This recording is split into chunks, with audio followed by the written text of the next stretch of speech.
being able to create adequate jobs. One of the reasons is that the investment is not increasing, be it private investment or foreign direct investment. The private investment has been stagnant over the last decade or so, around 23% of GDP. And the foreign investment is less than 1% of GDP. So one can understand that with this low investment, what kind of job market we can create. So, and the overarching issue here is that the lack of a congenial and enabling business environment in the country whereby the private sector can invest here. So there are several bottlenecks, challenges, starting from the bureaucratic complexities, the lack of smooth infrastructure, not only the roads and highways, but also power and energy, availability of other utilities, the lack of adoption of technology, the lack of skilled human resources, political stability, lack of good governance. All these lead to circumstances and environment where the investors are not very encouraged or enthusiastic about investing. So we have a lot on the agenda, and we are very happy that two of the important persons in the government are here. They will guide us. But before that, we will hear from our research director, he and his team has undertaken this study on the basis of a survey. So Dr. Khondukar Ghulam Muazzam and Jannat Sharmin Chaudhary, they have undertaken this study. I would now request Dr. Khondukar Ghulam Muazzam to present his study. Over to you, Muazzam. And another thing is that the language is language of choice. I think we will be speaking in Bangla and whatever. There is there's translation facility, right? Okay. Yeah. So feel free, whatever language of choice. Yeah. Thank you, Executive Director. As you have already heard that today we'd like to actually make a presentation on reform in Bangladesh's business environment and business processes, agenda for the interim government.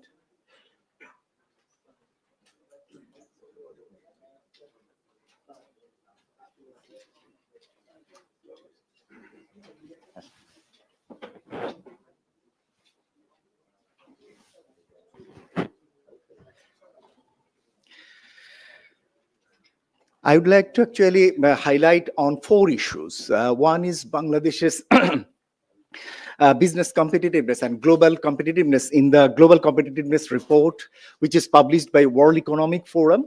Unfortunately, since the COVID happened in 2020, this report has not been published in the same name. It has changed the name as Future Growth Report. But till 2020, the report was published as the Global Competitiveness Report, where Bangladesh's competitiveness have been highlighted. Then I will actually discuss about the major problematic factors in doing business, which I think the businessmen often realize on a day-to-day basis. On every day, they are actually facing various kinds of problems that I like to actually highlight, not on a short-term perspective, but also from a long-term one. Then what sorts of agenda for reform on those areas that I will also like to highlight. And finally, some of the new business processes that we also need to thought of, some new innovative ideas, but not so new, but we have to come out with the traditional way of doing business and thus facilitating business. That's also very, very important to understand. As just our executive director mentioned, that the interim government has taken over the responsibility with the main agenda of reform. So we have to actually highlight that what sorts of reform is needed. I think the reform basically indicates transparency. Reform indicates strengthening the democratic process, and of course, the reform indicates improving the business environment. Please. But at the same time, you also realize that the earlier regime, I would say, more or less anti-reform. And that's why the overall business environment didn't actually grow much and improve much during the earlier regime. And that's why the businesses have been often done by few groups, and it didn't actually spread over to SMEs, and it was rather very much of non-inclusive manner. So that also need to be changed under this under the reform initiatives. So CPD, in partnership with World Economic Forum, conducted an executive opinion survey every year during April to June, April to July, and we have gathered information from over 60 to 80 entrepreneurs who have a business exposure not only in Bangladesh but also abroad, and have very much aware about the global business environment.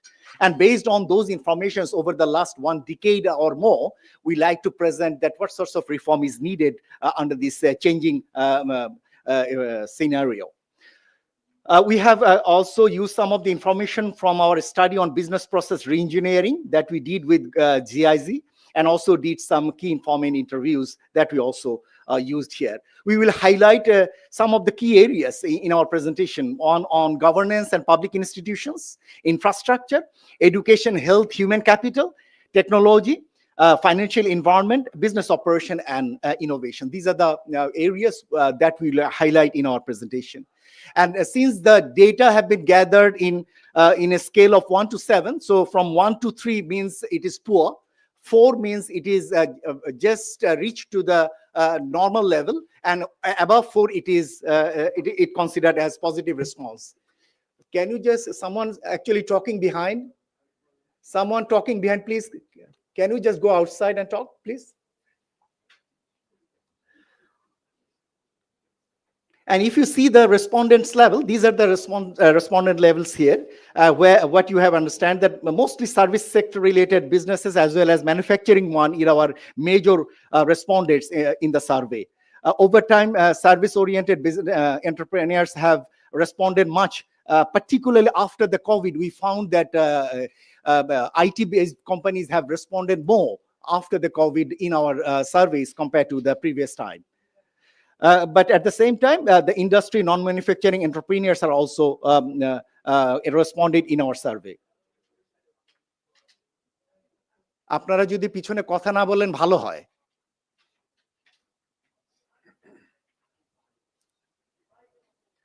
What is Bangladesh's competitiveness ranking?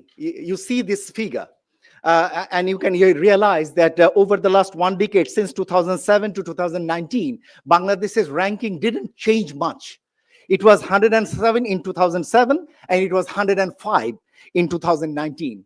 And in between, in the only 1 year, its ranking has reached to 99. Means that it has reached to the level below to the 100 level. Means that Bangladesh over year have been remain in the last quarter of the competing countries, and the number of countries is over 130 to 140. So you can really understand that Bangladesh's competitive ranking, even over one decade, even the last decade, didn't actually improve much. And the score you see, it is 3.55 to improve to 3.65. Very marginal level of development and improvement happened in Bangladesh's overall competitiveness ranking. Otherwise, Bangladesh's ranking almost stuck beyond the 100 marks level.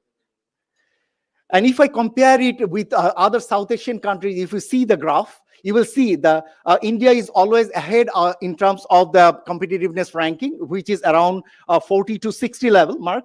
Then it is Sri Lanka, which had a rank of around 60 to 80 level, and after that it is Bangladesh, and Bangladesh is almost every year it is over 100 in terms of the ranking.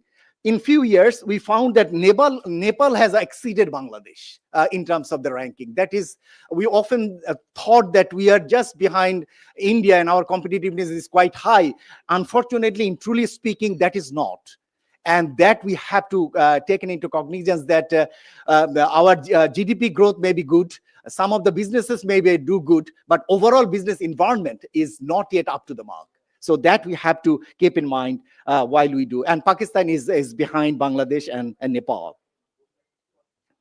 And what are the problematic factors behind Bangladesh's, in case of doing business in Bangladesh? This is the Bangladesh's global ranking in macroeconomic environment. You see, Bangladesh's macroeconomic environment has started with a rank of 75, but it reached its peak at 35 in 2015, and afterward it has started to decelerate and decline. And it has finally, we have data of 2019, its level is 67. So you can easily imagine that macroeconomic environment actually started eroding since 2016 onward, and this has not yet been covered up afterwards. And what are the major problematic factors? These are some of the factors you see. It is corruption, it is inefficient government bureaucracy, it is foreign currency stability, it is inflation, it is limited access to financing, inadequate infrastructure, policy instability, high tax rate, complicacy in tax regulations, climate change, government instability, as well as restrictive labor regulations. So some of these are found to be problematic. And if you see this graph, you can understand what the entrepreneurs have ranked high in terms of the problematic factors. It is always corruption. Whether it is big business or small business, it is always corruption is the leading factor for all kinds of businesses for doing business in Bangladesh. And it has till 2024, we found it one of the highest in terms of the ranking.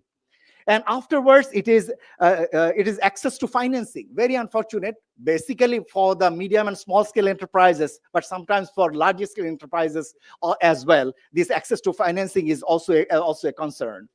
And very interestingly, you can see that foreign currency stability was not a problem till 2021.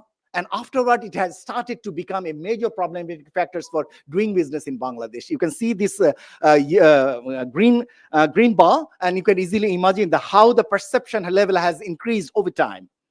And then after, it is inflation. Inflation in between was low, but started to gone up since 2022. So that also been reflected in the figure here. But one of the major factor is that inefficient government bureaucracy. I think that has a very big words, but that is very, very well understood and well realized on an everyday basis by the businessman. That how the problematic bureaucratic system has made a huge cost to the business, and that has over the years almost equal level of a problem to the businesses every year. One of the big problem here is also inadequate infrastructure. Very interestingly, earlier year, the infrastructure problem was found to be quite high. In recent past, it was relatively less, but still, it is found to be still high. But somewhat the infrastructure problem found to be relatively less problematic in the recent past compared to the earlier regime. Then after some other factors I have found here, like it is policy instability. This is one. Then it is government instability is one of the factors, and some other factors. This is one important area that I also like to mention. This is called inadequate educated labor force is also found to be an issue for the businesses, and tax regulations is also some year found to be a problematic factor, and high tax rate is also is a concern. আপনারা কথা বলেন না, আপনারা প্রায়ই কথা বলছেন, disturb হয়, আপনাদেরকে বারবার বলছি কথা বলেন না। Some of the risk factors for the next 2 years, there's a long list. I will not go with this, but this is a global list. Based on that, every country businessmen have ranked them, and you can see for the Bangladesh business fund considered that inflation as a top risk for the next 2 years. Same is the extreme weather and pollution, and also economic downturn is also some other aspect. Unemployment and poverty is some other important factors.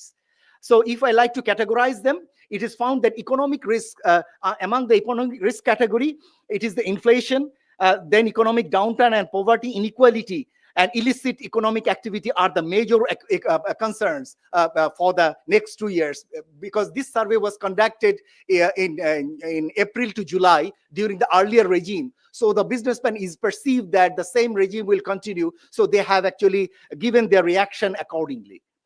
On the other hand, from the societal point of view, unemployment, energy supply shortage, chronic diseases, and human rights issue are found to be some of the concerning factors. So that you have also realized from here. But what I like to also mention here is that in some of the indicators, we found that the performance was relatively always above 4, means that at least reach to the normal, not normal level, lower upper level that we found in some of the indicators. What are those? Very interesting. These are professional management, hiring foreign practice, labor employer relation, hiring foreign labor, staff training, wage inequality improvement, women leadership, skilled employment, air transport, inclusive workforce, technology, management skills, and finally found that government long-term vision. What I like to mention here is that most of the good indicators are mostly linked with the private sector, not with the public sector. That is the one of the realization, that those indicators which businessmen found to be relatively good are mostly related with the private sector, meaning that the private sector itself actually been driven to improve their own capacities, own qualities. And there is not so much of the government intervention that contributed to their improvement during the earlier regime. And all are soft infrastructure. And that you have also can understand through this figure table. And what about this? And some of the indicators, we found a declining performance, even compared to 2008 to 2024. Even some of the indicators have declined. What are those? Hiring foreign practice is a decline. Pay productivity relationship declined. Judicial independence was one of the highest declining area. And irregular payments in judicial decisions is another important area where the businessmen perceive that the performance rather declined over time. And another area is quality of tertiary education and government's long-term vision, meaning that those indicators which are linked with the government and the performance there are not up to the mark.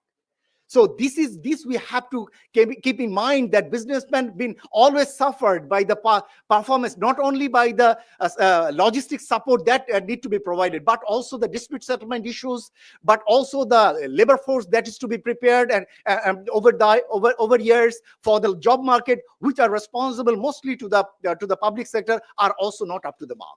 So we have to keep in mind that businessmen are looking for better business environment where government has yet to actually provide adequate facilities and services that we have to do in the coming years.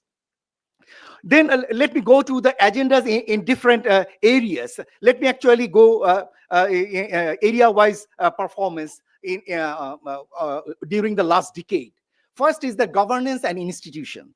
If you can see, this is the Mark 4 line, which is that this is the minimum line, and this is the Nimnoshima, that's the lower level line, and below 4 it is the poor and poorer and poorest line level, and upper 4 level is good, better, and best level. So that is the way we consider this graph. And if you see regarding the diversion of the public funds, this is the level, and you can easily imagine that it has never touched to even the bare minimum level. The same is also true for the irregular payments in public utilities. It has improved very slightly, very modestly. It has improved over here, but it has not yet touched the bare minimum level. It is further decline is in irregular payments in tax collection. That is one of the lowest level that has not been improved, rather decline in some time during this period, and still at a very poorer level. And also it is related to irregular payments in public contracts. Then it is irregular payments in judicial decisions. Then governments ensuring policy instability. It has relatively modest, but still lower than the bare minimum level. Then responsive to change, long-term vision, and government's adaptation to the crisis. Only in the area of government's long-term vision, it has somewhat above to the bare minimum level. But other than that, in most cases, the performance is is below the minimum level. And the same continues in other institution level indicators, like irregular payments in export and import. You can see the over time its performance. Then it is the ease of compliance with government regulations. That has also not did much improved. Then ethical behavior of the politicians, that also didn't actually improve much, because that also has a very direct relationship at the field level as well as at the policy level. This is the property rights level, which has somewhat improved over time, and intellectual property rights issue has also below the level. Ethical behavior of firms is also poor. Efficiency of legal frames in challenging regulations is also just the bare minimum level, and the social mobility is also declining. So this is some of the other indicators which also show the performance. And we have other indicators. This is judicial independence. You can see its level. Then it is protection to environment and nature. This is also poor. Then adequate protection for cultural heritage. Then it is efficiency of legal frameworks and settling disputes, business costs of crime and violence. Then it is business costs for organized crime, and reliability of the police service is also very, very poor. So this was the sum of the indicators which we found was very poor. What about the policies and the laws and acts? What that the government, the previous government did some changes or didn't actually do some major changes? For example, in the Income Tax Act, there was a provision for disallowance of expenses without proof of submission of tax return, PSR. And because for the informal nature of the economy, it is very difficult to collect these PSR documents from those businesses. But there is no such solutions come out from there. The same is for abolition of cash payments over 20,000 taka. That also actually affect for employees who receive a salary lower than the 20,000 taka. So that is another issue. Then the tax officials' authority to seize authorities to seize rights. So that is also a problem, because that may have potential implications for misuse. Then mandatory audits also become burdensome for small businesses. So that also need to be taken care of. Similarly, is that tax on income generated by employees' welfare funds, that also been covered under the tax collection part. Though capital gain tax has also some problem in terms of the compliance related issues. Similar is for the VAT and supplementary duty. And there is a problem in the treatment of the damaged and the destroyed goods in VAT filings, problems in complexity in VAT adjustment. There is the problem in terms of the VAT exemptions and withholding VAT at sources. So there are those problems are there. আপনারা গল্প করলে বাইরে চলে যান, আপনাদেরকে দুবার request করেছি, আপনারা এখনো কথা বলতেছেন। কোম্পানিজ অ্যাক্ট, হ্যাঁ, আপনাদেরকে কথা যদি না বলতে হয় বাইরে গিয়ে কথা বলেন, এখানে ডিস্টার্ব হয় যিনি প্রেজেন্ট করছেন। না না, আমি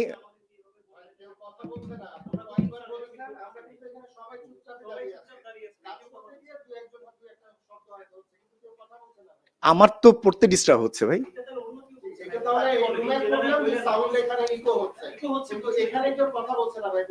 ওকে, ধন্যবাদ। তাহলে আমি লক্ষ্য করছি। কোম্পানিজ অ্যাক্ট, এরপরে হচ্ছে high paid up capital requirements for 1 person companies. যে পেইড আপ ক্যাপিটাল যেটা প্রভিশন করা হয়েছে সেটাও আসলে অনেক হাই। তো সেটাও এখানে একটা গুরুত্বপূর্ণ বিষয় যেটা দেখার। Then common seal requirements, individual as company attorneys, সেটা একটা problem. Absence of clear merger and acquisition provisions, সেটার অ্যাবসেন্সটাও এখানে একটা প্রবলেম, যেহেতু সাম্প্রতিককালে দেখা যাচ্ছে যে এই রিলেটেড গাইডলাইনের প্রবলেমের কারণে মার্জার অ্যাকুইজিশনের প্রবলেম হচ্ছে।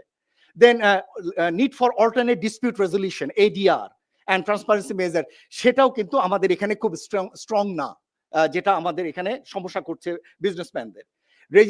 RJSC যেটা জয়েন্ট স্টক কোম্পানি, সেটিও আসলে not up to the mark in terms of providing IT based service providing facilities. একইভাবে gaps in corporate governance and accountability, যেখানে ম্যান্ডেটরি ইন্ডিপেন্ডেন্ট ডিরেক্টর থাকার কথা এবং অডিটর থাকার কথা, সেই জায়গাগুলোতেও ট্রান্সপারেন্সি এবং অ্যাকাউন্টেবিলিটির সমস্যা রয়েছে, সেই জিনিসগুলো আমরা এখানে দেখতে পাচ্ছি। তো সেই জায়গা থেকে আমরা যদি একটা বিজনেস কেস নেই, তাহলে আমরা দেখতে পাচ্ছি যে গভর্নমেন্টের বিভিন্ন প্রতিষ্ঠান বিভিন্ন ধরনের লাইসেন্স দিয়ে থাকেন এবং তারা বিভিন্ন রকমের রেজিস্ট্রেশন করে থাকেন। আপনি এখানে সেগুলো দেখতে পাচ্ছেন, বিভিন্ন প্রতিষ্ঠান কি কি ধরনের লাইসেন্স তারা বিজনেসম্যানদেরকে দিয়ে থাকেন, সেটা বড় বিজনেস হোক অথবা ছোট বিজনেস হোক, সেটা কিন্তু তারা এখানে দিচ্ছেন বলে আমরা এটা দেখতে পাচ্ছি। এবং সেটিকে যদি আমি এইভাবে নেই, বিভিন্ন খাতে কি কি লাইসেন্স লাগে সেটা যদি দেখেন, গার্মেন্টস খাতে এই 16 থেকে 18টি লাগে, লেদার ফুটওয়্যারে এই ধরনের ডকুমেন্টস গুলো লাগে, ফার্মাসিউটিক্যালস এগুলো লাগে, ফুড প্রসেসিং এ এগুলো লাগে, এবং সিরামিক ইন্ডাস্ট্রিতে এগুলো লাগে। আমার বলবার বিষয় হলো, you will see that almost all most of the cases the documents are quite same. So what our suggestion is that why not be having a hub or a hub where all these kinds of documents to be preserved, so that any company who would like to be registered will just submit their documents online there, and government authorities can just check those documents in that from that national hub. So that kinds of mechanism we have to consider in the future, that there should be a common repository or a common information hub available in the public domain, and that hub will be used for every public entity for checking the company's legality, or checking companies' other requirements and compliance issues. So that otherwise, what we have heard, that in every step the businessmen need to produce and reproduce, not only on online but to copy and printed documents are being expected, and there are several thousand of pages they need to copy for getting the license or getting the registration and for re-registration. So that are the areas where we think there are options and provisions where the system could be further improvised. Same is for the taxation system. And in case of the taxation system, there are several challenges in terms of the management part, capacity issues, and organizational part with regard to tax fraud and tax avoidance issue. And also there are often this VAT collection happen in a manual nature, and that is administratively intensive. So that also need to be digitalized, which has not yet been fully happened. And there are complaints from the businessmen regarding harassment from the VAT and tax authority for clearing payments. So how to improve that is another important area to look at. And we have found that 57% businesses complain that bribery is common in tax-related interactions. 57%, over half of the businessmen complain. I would rather say it was rather quite high. Then it has rather increased from 47.8% from the previous year. And tax system is perceived to be quite complex and burdensome, which mentioned by 60% of the businessmen in one of our survey related study that we have found there. So what is our recommendation on governance and institution? Regarding the ease of compliance on government regulation, we think that we need a regulatory reform commission. And you could recall there is such a commission actually had been enacted and operated during the caretaker regime in 2007 to 2009. And that commission has made some good works, but couldn't actually complete that time, make the regulatory issues more easy, identify the areas where more regulatory changes are required, and thereby provided some good suggestions to how to simplify the regulatory issues. So that kinds of a commission maybe we consider for changing the regulatory part of the study. Same is for the Better Business Forum to exchange views on problems and solutions that we also observed during that time. We saw that under the interim government regime, I would say that this government should also do more interaction with the businessmen, and that could be happen through actually forming such a business forum, and where they could actually share and exchange their views on various kinds of business related problems. We need mandatory formalization of the business. We need digitalization of the business operation and the services. That's also very, very important. In case of the ethical behavior of politicians, we think that the fixed and financial assets of the politicians who will take the public positions should be made public, must be made public. Then we need an effective grievance mechanism, and that can be done through digital case management, regular feedback mechanism. We think that in public and private offices, government can consider setting up ombudsman office. that is lack here in our country. And that ombudsman can happen in every public sector office, even in private offices as well. So that kinds of ombudsman kinds of mechanism we may consider for improvement of the public practices. The same is true for the diversion of the public funds or irregular payments in public contracts. We think that public procurement should be done transparently, and in this case, e-procurement guideline should be amended. I think the e-procurement guideline, which is available at this moment, cannot actually ensure a transparent and competitive bidding process, and that need to be make competitive and transparent. The financial disclosure of the parties and ensure responsibilities of the parties involved in project implementation need to be ensured. Regarding the irregular payment in public utilities, I think the public finance management system to be improved. In this case, the public accounts committee, which is in the national parliament, also need to be made much more functional and effective. The same is true for the tax collection process in irregular payments, and that can be our recommendation is to enforce digital payment system, financial disclosure of the person involved in tax collection process, strengthen the financial reporting of the corporate bodies. That is also important because financial reporting is weak in our country. Then it is instruments to identify tax avoidance and tax evasion. Then we may introduce Aadhaar card like in India to integrate all kinds of financial transactions happen within the country.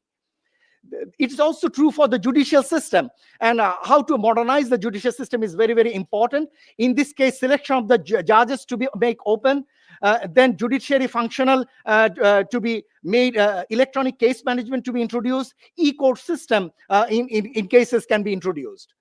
Irregular payments in export and import, we can enforce SI quota, and under that HS code up to 10-digit level need to be enforced, because often businessmen complain that because of the vague nature of HS code under 6-digit level, the tax collector often collect more money than they are supposed to pay, and that can be reduced if the HS code level can be extended to 10-digit level. The same is true for the policy stability issues, responsiveness issues, and the long-term vision point of view. In case of the infrastructure point of view, I think you can see the Bangladesh's performance. It is still lower the bare minimum level, like the quality of the road infrastructure, reliability of the water supply, then efficiency of the train services, then it is efficiency of the airport services. I found that air transport services has improved in recent years, and that also been contributed largely by the private sector, I understand. And efficiency of the seaport services is poor. Efficiency of public transport is very, very poor. And quality of the railroad infrastructure, port infrastructure, quality of the air transport infrastructure is also not up to the mark. So this is the overall scenario of the performance of the infrastructure. So what could be done? Though we are not expert on the infrastructure, but we consult with some of the infrastructure related experts. We need a traffic task force. I think already there is a task force formed. I think that task force need to work on a long-term basis. A medium-term measures could be building information modeling technology in construction management of highway. On the long-term basis, I think integrated transport and land use planning is very, very important. And the size of the roads and highways, whether it should be 2-lane or 4-lane, that also should be determined through proper research. But because there is often wastages of land we found while the roads or highways been developed, but that could be easily reduced. The waste can be easily reused.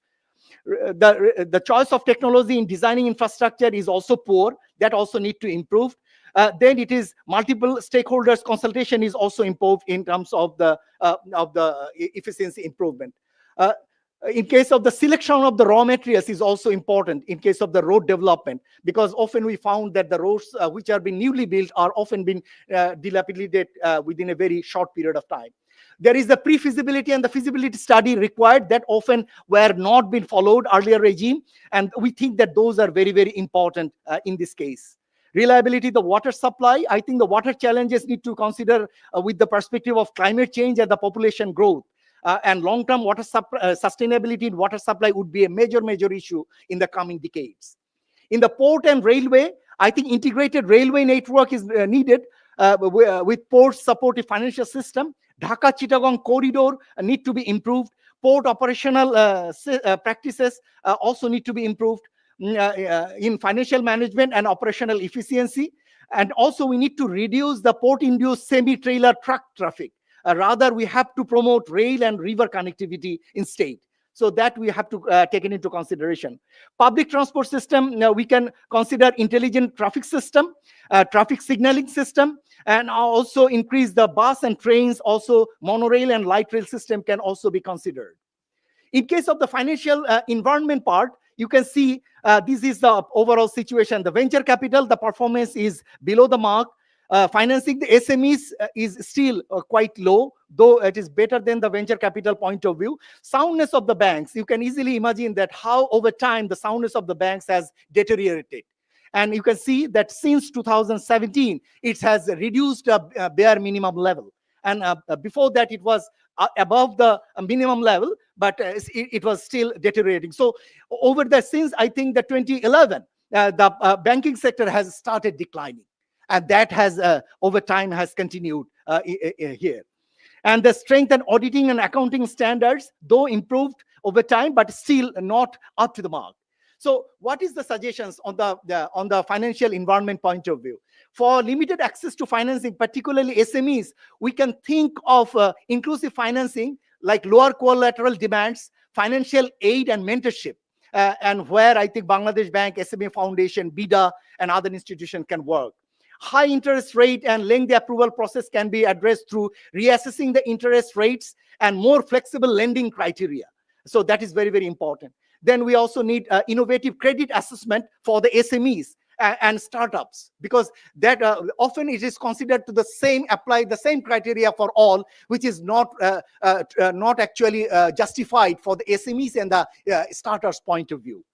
The fragile condition of the commercial banks, though it is very harsh, but we cannot say we cannot actually we must mention here is that they need to have some stronger actions, like a shutting down of some of the banks, which are very difficult to survive. And then the negative effect of the demutualization, and where independent directors and central bank supervision role to be improved. And for the soundness of the banks, dispute resolution committee to be formed. Banking ombudsman is also needed at individual banks as well as at a collective level. In case of the education and the human capital, what I see, the overall performance of the primary education, you can here see the rank and the overall score, quality secondary education. And interestingly, you see that tertiary education is declining. It is the college and the university level education is being declining over time. The same is also true for the vocational training, partly improved the foreign labor employment in recent past. That inclusion of the women in leadership position, particularly in the job market, then the skilled labor force in the local labor market, and fill vacancies of foreign laborers that also been shown here. And also, you can see here the wage inequality part didn't actually change much over time, and pay productivity also almost at the same level. And the same is true for the staff training, quality of the education system for the science and maths, and also all are below the level. And flexibility of wage determination is to some extent above the level, is also observed during this period. Accessibility of the healthcare services, then it is the social safety net programs is poorer. Then it is country specific attracting talents, labor market issues, then critical thinking of teaching, educational system to teach, digital system, and internal labor market mobility is further declining during this period.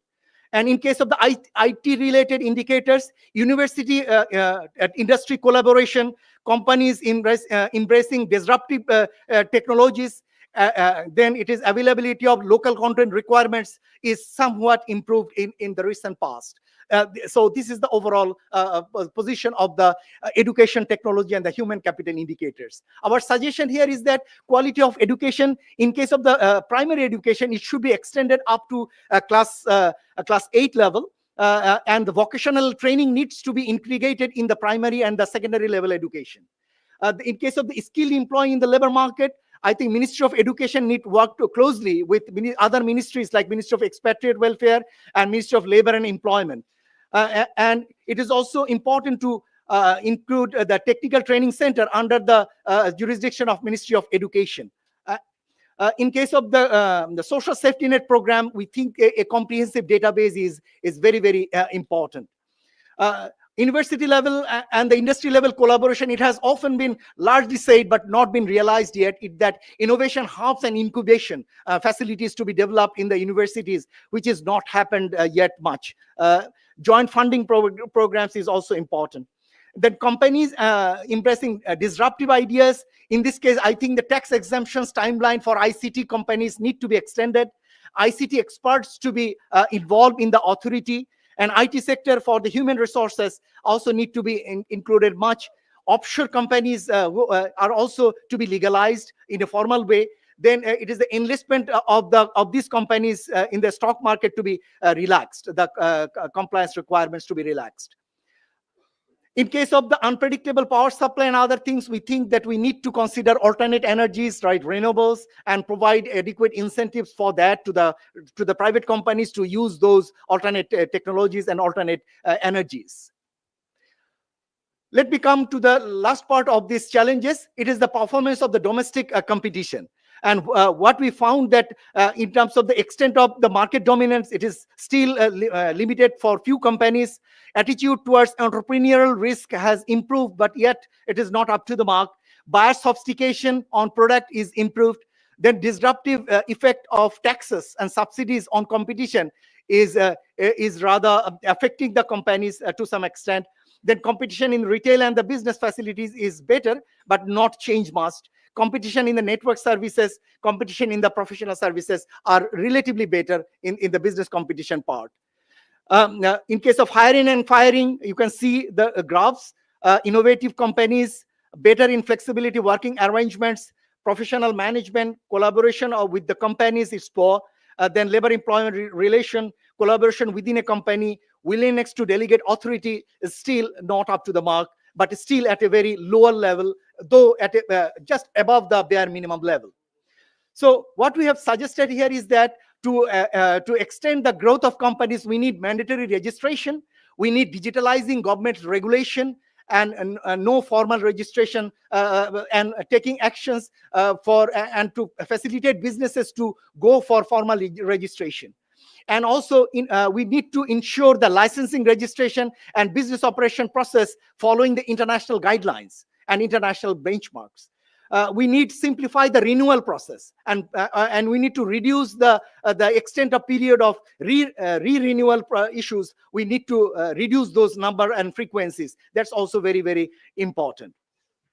For small businesses, I will also mention foreign financial aid mentorship is very important. Then it is financial access and the support, and government-backed scheme innovative business is needed. We can introduce biometric verification for bank loan collateral and land registration in order to ensure better collateral related dealings between the banks and the companies. And finally, the sustainability, the environmental compliance. I think the green technologies already, we found that the new government has taken in some of the major initiatives. So that will be further expedited, and government will provide more facilities to companies who use green technologies in their businesses. So in case of the business process design, what sorts of mechanism the government can thought of? I think in an IT-based mechanism, we have to thought of, if we really like to reduce the burden on the businesses, or to create a new business process re-engineering. So, and this IT-based system can work in organizational structuring. This IT-based system can work in behavioral changes, and that can facilitate an overall business process re-engineering. And that could be done in several ways. First is the creation of an online integrated online platform, and comprehensive digital platform is very, very needed. So that is very important. Then it is the simplification of the registration process with a business identification number. So that BIN number could be the unique identity that could be used for all kinds of documentation related requirements for a company. and that could be considered as a single reference for the company. So these kinds of mechanism we have to thought of. We need to ensure services one-stop shop. Though it is mentioned that one-stop shop, but the BIDA, which has in the earlier regime have been introduced, but most of the services were outside the purview of the BIDA that time. So we expect that this BIDA service of one-stop shop, or the BEZAR service of one-stop shop, or the EPZ service, BEBZAR service of one-stop shop should be functional and should be really one-stop. It should not be full stop in nature. The digital transformation and the government services, all government services to be available digitally. Tax filing, customer clearance, environmental approvals should be done. And if needed, government can use AI facilities to identify various kinds of the compliance requirements of the companies if that is really need to. So e-governance solutions will be the future of the Bangladesh in case of promoting the business in the country. So for the SMEs, we have already mentioned, in a special economic zone, we often found that the big companies get the facilities there, but not so much promoting the SMEs there. We think that SMEs and startups also should get supported and facilities in the special economic zone. And incubation centers is also need to be provided with proper facilities.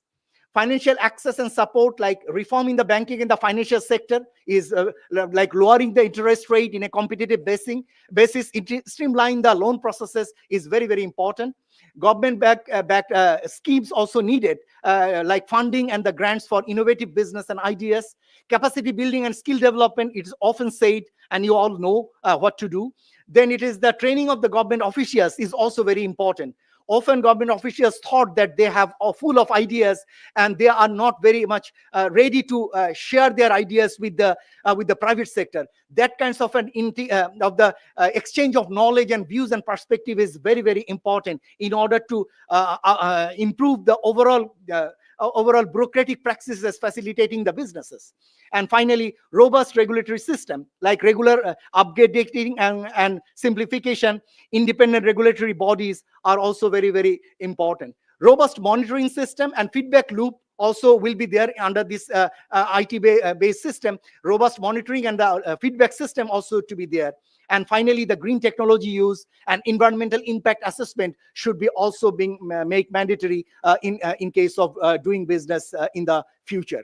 So thank you for your patient hearing for these long deliberations. Thank you all. Thank you, Muazzam. Muazzam, do you have any timeline for this recommendations you have made? How many years it's going to take? Anyway, this has been a very exhaustive presentation. You can easily understand that this is a long process, but we hope that some of the measures will begin during this interim government. So now I would like to request Ms. Amrita Islam, who is the Deputy Managing Director of PCARD Bangladesh Limited, to make some comments. So you have about 6 to 7 minutes. I know we have taken a lot of time. We should have been given, we should have given you more time, but just start, then we can come back later on. Yeah. Sure. Thank you, Ms. Famida, for giving me the floor. My name is Amrita Makin Islam. I'm the Deputy Managing Director of PCARD Bangladesh Limited, and I am representing the leather goods and footwear sector of Bangladesh today. So it was, thank you, Mr. Mozam, for your very enlightening presentation, and it echoes very much the sentiments that we have been experiencing in our business community. In my remarks, I will talk from the point of view of an exporter and a manufacturer based in Bangladesh and from the export sector. And my remarks are very much in line with what Mr. Muazzam has presented, because we have seen a certain level of inertia over the past decade, and which has really resulted in the country falling behind on key areas in attracting local investment and FDI, and creating a diversified export product basket, and transitioning into a viable, robust economy which is less vulnerable to external and internal shocks. I'd like to limit my discussion to 4 key points so that I can stay on time. The first point that I would like to talk about is the ease of doing business in Bangladesh, which Mr. Moazzam has presented quite exhaustively. So recently, we underdid a study in our company as well. And in terms of the number of documents needed to open a new business in Bangladesh, it's 170 documents that are needed. And if we put that into perspective internationally, 23 are needed in Cambodia, in Indonesia, 20 are needed, and in Vietnam, 21. So right now, in light of the US elections, there's tremendous amount of interest for investors to move out of China and to set up manufacturing bases in Bangladesh.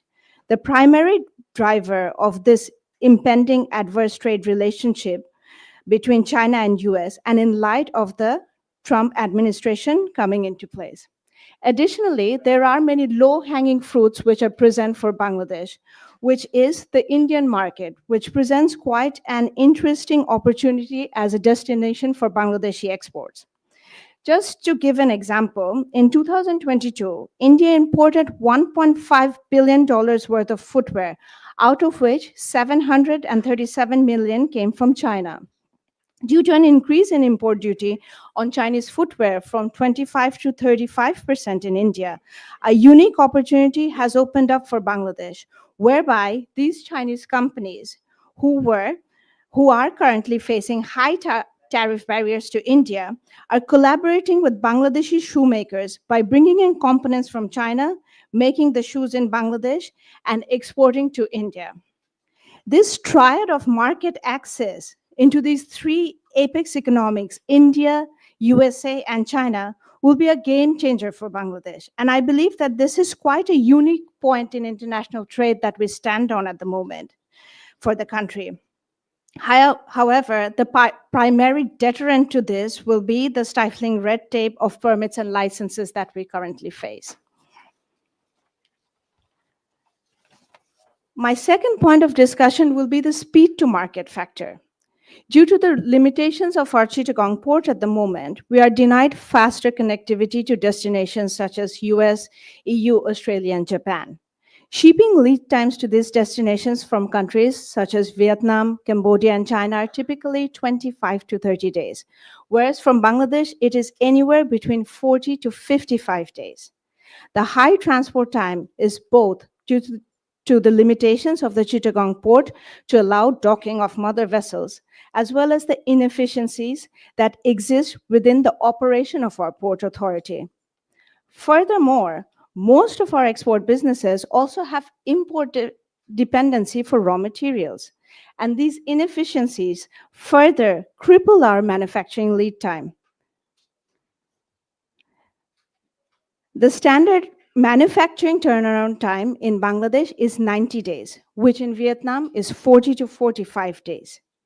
In addition to remedying the port operations in Chittagong, we should also be focusing on making the infrastructures that we currently have available functional, like the Mongla port, currently with better connectivity to the southeastern part of our country. We should be better utilizing the present infrastructure. Due to operational inefficiency and sheer lack of transparency regarding the scope of operations of the Mongla port, we're not being able to utilize this port to its full potential. In terms of international business, the speed to market factor will be a transformational factor for Bangladeshi manufacturers and Bangladeshi exports. The third point that I would like to highlight on is the complexity of taxation structures and foreign currency regulations in this country. A simple baseline indicator that a foreign investor will work on is that if their investment in a foreign country does not work out, would they be able to cash out and repatriate their capital? This baseline reassurance needs to exist in our business ecosystem if we are to project ourselves as an economy that is vying for FDI. Moreover, the one-stop services that have been promised to foreign investors need to be rolled out, and the communication regarding these services need to be very clear so that in the international arena, a strong business case can be made for Bangladesh as a feasible recipient of FDI. My fourth and final point will be the need for product diversification in the country and for our export basket through providing equal policy support to all export sectors. A country with an export value of $55.79 billion, out of which 47.838 billion is RMG dependent, is extremely vulnerable to external and economic shocks and movements in the market. The case for export diversification is quite old, and some might even call it right. But the dangers of not taking actions are significant and manifold, and we're already facing it presently. With rising wage costs and increasing instability of manpower management, the manufacturing of textiles and RMG is increasingly becoming more automated and machine driven.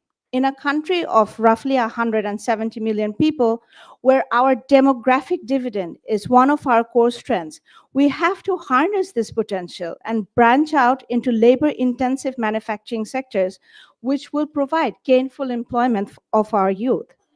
This can be possible if we take significant steps to scale up the production capacity and to encourage investments in our other manufacturing sectors such as pharmaceuticals, light engineering, footwear, accessories, plastics, etc. Moreover, it is of paramount importance to enrich our export basket so that our risks are diversified and we move towards building a more robust foreign exchange earnings portfolio. In light of the historic year that we've had this year, 2024, where we've seen that the sheer power of determination for change and reform bring about this momentous change in government, we hope to see reform, response, and cognitive policy support, which is much needed to transform our economy. With the global economic situation Bangladesh finds itself in, there is a unique opportunity where investors are feasibly eyeing Bangladesh. We need to step up ourselves and equip ourselves to cash in on this opportunity. Over the last 15 years, we've been talking about this, but we actually need to walk the walk now if we are to see any tangible and feasible results and galvanize ourselves into making the reforms into reality and seeing what we have prescribed into action. Thank you. That's all from me today. Thank you very much, Amrita, for those valuable 4 points. Yes? Oh, okay. Photo session. Okay.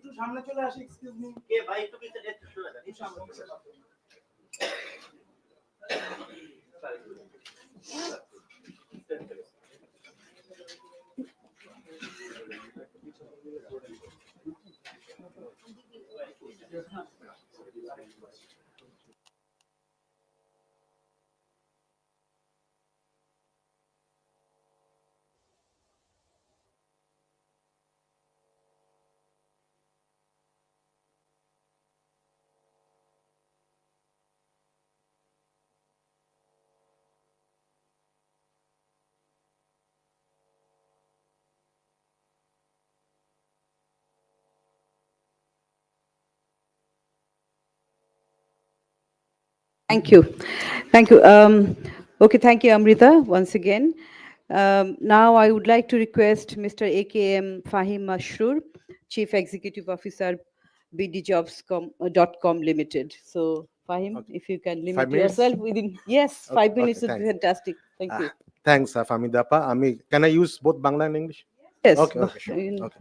আচ্ছা একটু unpopular or একটু controversial একটা জিনিস নিয়ে শুরু করি just lot of you may have actually read that news আবার আমি হেডলাইনটা পড়ছি Elon Musk and Vivek Ramaswamy will lead new department of government efficiency in Trump administration. This was the news 3 days ago.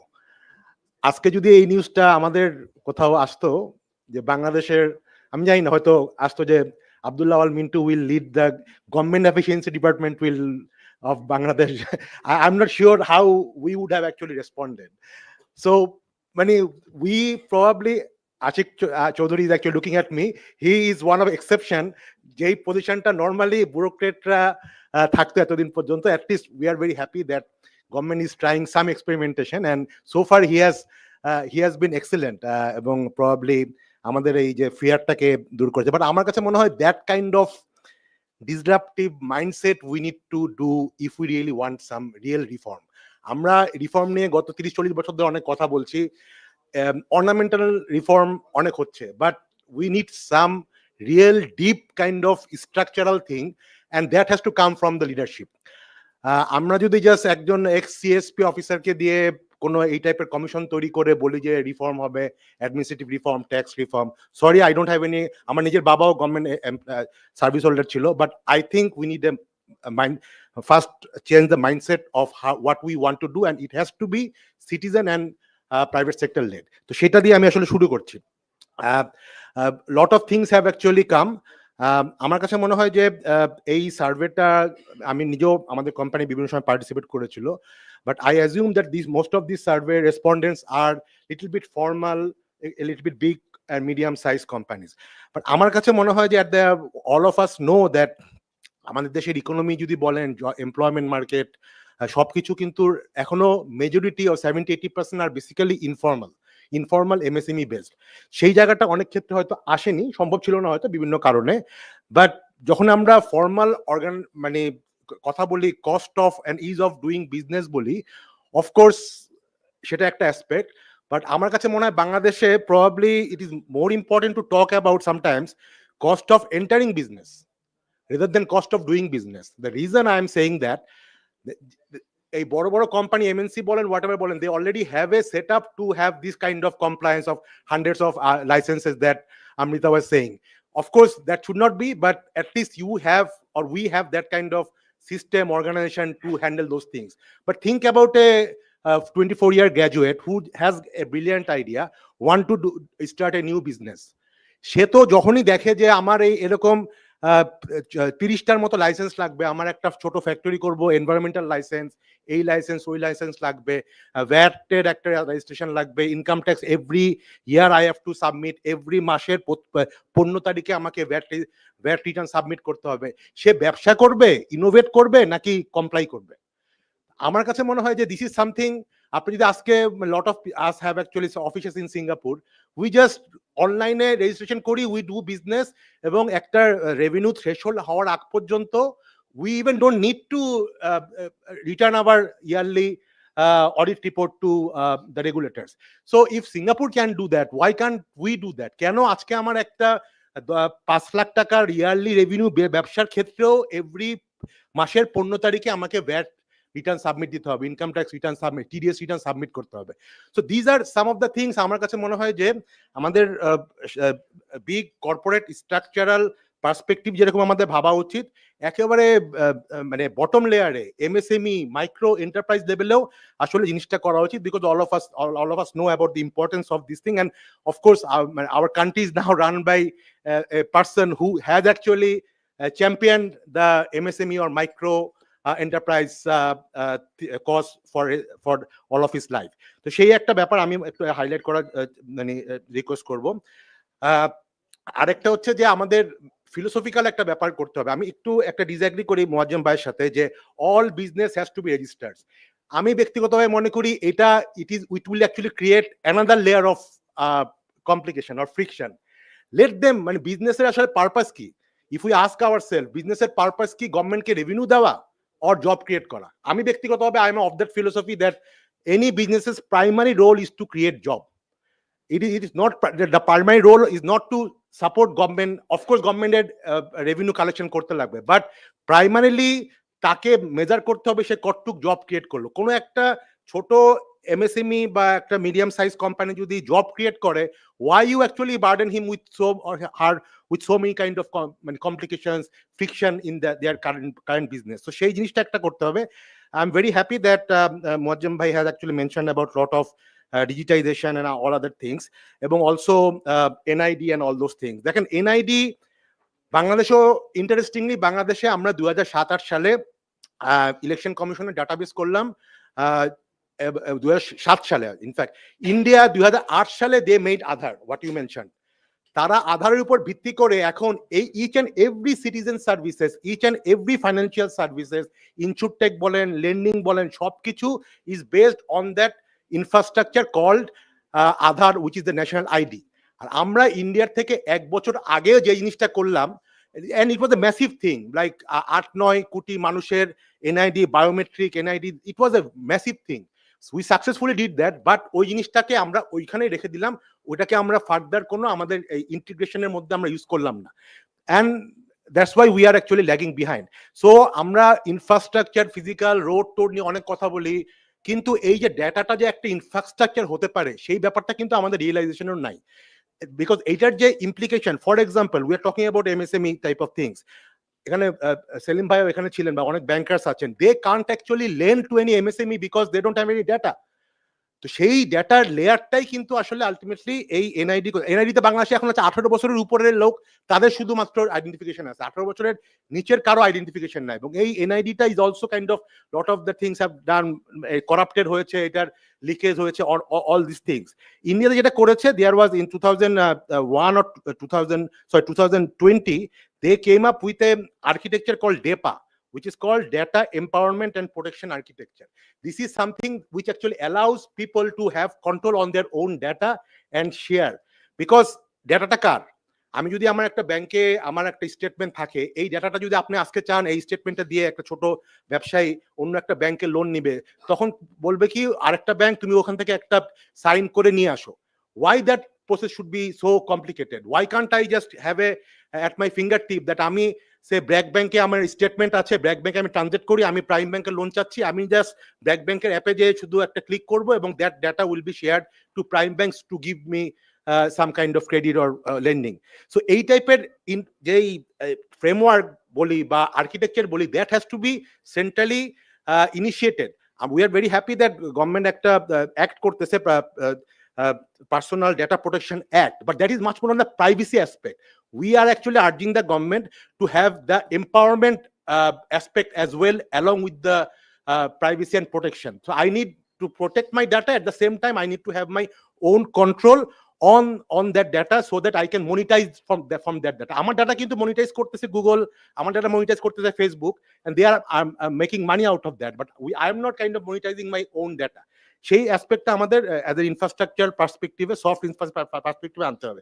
আমি শুধু শেষ করবো, যেহেতু time com, employment and job, যেহেতু ফাহমিদা আপা শুরু বলেছিলেন যে আমাদের একটা বড় ইস্যু হচ্ছে আমাদের ইউথ আনএমপ্লয়মেন্ট হ্যাজ অ্যাকচুয়ালি মানে spiked in last 10 years. Though we had good kind of growth in manufacturing others, but it has been a primarily an jobless growth. তো সেই জায়গাটাতে আসলে আমাদের কাছে মনে হয় যে আমরা যখন দেখলাম, কালকেও আমরা একটা রাউন্ড টেবিল করলাম, সেখানে দেখা যাচ্ছে যে আমাদের যে unemployment problem is much more with the graduates, not with the low level, যেটা 4% মতো বলা হচ্ছে। মানে আপনি যদি আবার গ্র্যাজুয়েটদের বলেন, আমাদের ডাটা বলতেছে ইট ইজ মোর দ্যান 50%। মানে একটা গ্র্যাজুয়েট যে কোনো জায়গা থেকে, প্রাইভেট ইউনিভার্সিটি হোক, গভর্নমেন্ট ইউনিভার্সিটি থেকে হোক, অথবা ন্যাশনাল ইউনিভার্সিটি থেকে হোক, তার পাশ করার 2 থেকে 3 বছরের মধ্যে বা 4-5 বছরের মধ্যে সে কোনো জব পাচ্ছে না। 50% of them don't get any job. So this is a huge kind of social and political issue that actually exploded in last July. All of us know that. কিন্তু আমরা কি ওইটা নিয়ে কোনো স্ট্র্যাটেজিক কাজ করছি কিনা? দেখেন, আমাদের দেশে প্রতি বছর 10 থেকে 12 লাখ লোক মিডল ইস্টে যাচ্ছে, মালয়েশিয়া যাচ্ছে, whereas আমার দেশের এগ্রিকালচারে গ্রামে লেবার পাওয়া যায় না, আমাদের দেশের ফ্যাক্টরিতে লেবার পাওয়া যায় না। So I think we have to have a kind of policy যেখানে আমরা লো স্কিল যারা ম্যানুয়াল জব করবে তাদেরকে আমরা বিদেশে পাঠাবো না, বরঞ্চ আমাদের এই যে গ্র্যাজুয়েটটা বার হচ্ছে যাদের 50-60% আনএমপ্লয়েড, তাদেরকে সামহাউ ল্যাঙ্গুয়েজ ট্রেনিং দিয়ে হোক, অন্যভাবে হোক, বাইরে পাঠাতে লাগবে। So for example, Europe is actually looking huge amount of this type of graduates, যারা অত হাই স্কিল না, but medium skill, but they have to understand the local context and everything. Germany is very aggressive, Japan very aggressive. আমি ওইসব কান্ট্রিতে আবার English চলে না, তা আমি ইংলিশ শিখাই তো ওদেরকে ওখানে পাঠাতে পারবো না। আমি why don't government actually create a scheme that আমি আগামী 2 বছরে 5 লাখ লোককে জার্মান শেখাবো, 3 লাখ লোককে আমি জাপানিজ শেখাবো, 2 লাখ লোককে আমি ইতালিয়ান শেখাবো। অটোমেটিক্যালি দেখবেন একটা বড় প্রবলেম সলভ হবে, they will earn much more money for the country and we can also solve the unemployment problem. তো আমার কাছে মনে হয় একটু strategically different type of thinking দরকার। যে ট্র্যাডিশনাল থিঙ্কিং গুলো আমরা করে আসছি, which is led by unfortunately the bureaucrats, এভাবে হবে না। I think the politicians or kind of thinkers should actually take the lead and give some kind of disruptive solution. এরকম incremental solution দিয়ে I am not very hopeful that we can move ahead that much. Thank you. Thank you, Mashur. for your valuable comments. খুব কতগুলো out of the box চিন্তা ভাবনা. Thank you for these innovative thoughts. So I would like to request now our guests of honor. So what I'll do that I'll give one person one by one, but I will also go back to the audience after each speaker speaks from now on. So I would give the floor to Mr. Javed Akhtar, who is the president of the Foreign Investors Chambers of Commerce and Industry, FICCI. Thank you, Famidapa. Thank you so much for inviting me today. And Dr. Mozam, very passionate and a comprehensive one. It felt like যে interim গভর্নমেন্টের একটা এজেন্ডাই আপনি বলে দিলেন। হ্যাঁ, so এটা দেখে মনে হচ্ছিল যে পরিমাণ জিনিস করতে হবে। প্রথমত আজকে আমাদের ইন্টারিম গভর্নমেন্ট থেকে দুজন আছেন, স্পেশাল এনভয় এবং বিরা চেয়ারম্যান। ওরা দুজন কিন্তু ওনাদের প্রথম যেদিন ওরা শুরু করলেন এই রোলটা ফিকের সাথে বসেছিলেন। তো আমি আজকে যেটা বলবো সেটা কিন্তু নতুন কিছু হবে না, কারণ ওরা অনেক কিছু আমি জানি যে আমি কাজ করছি ওনাদের সাথে বেশ কয়েকদিন ধরে। ও ইয়েস, তখনও সে শুরু করেনি, ইউর অ্যাবসলিউটলি রাইট, দ্য বিরা চেয়ারম্যান তখনও শুরু করেননি। এবং ইনফ্যাক্ট প্রথম মিটিংটা ফর স্পেশাল এনভয় ভাই, I think if I am not mistaken, absolutely ফিকের সাথে ছিলেন। তো এমন কিছু না। আজ সকালে আমাদের স্পেশাল এনভয় একটা পোস্ট দিয়েছেন লিঙ্কডইনে, এবং এটি কোজ ভেরি সিমিলার টু আজকে যে কনভারসেশন হচ্ছে। সেটা হচ্ছে আইএমডির একটা কম্পিটিটিভ রিপোর্ট বেরিয়েছে, সেটা হচ্ছে ইন্টারন্যাশনাল ম্যানেজমেন্ট ডেভেলপমেন্ট ইনস্টিটিউট একটা আছে, এবং ওটা 4টা সূচক দেখে: economic performance, government efficiency, business efficiency এবং ইনফ্রাস্ট্রাকচার, এই 4টা প্যারামিটার দেখে। এবং economic performance and business efficiency important, কিন্তু দুটো জিনিস কম্পিটিটিভনেসকে রিয়েলি ড্রাইভ করে। এবং আপনি যে রিলেটিভ দেখেন 4টা দেশের, একটা হচ্ছে গভর্নমেন্ট এফিসিয়েন্সি এবং আরেকটা হচ্ছে ইনফ্রাস্ট্রাকচার।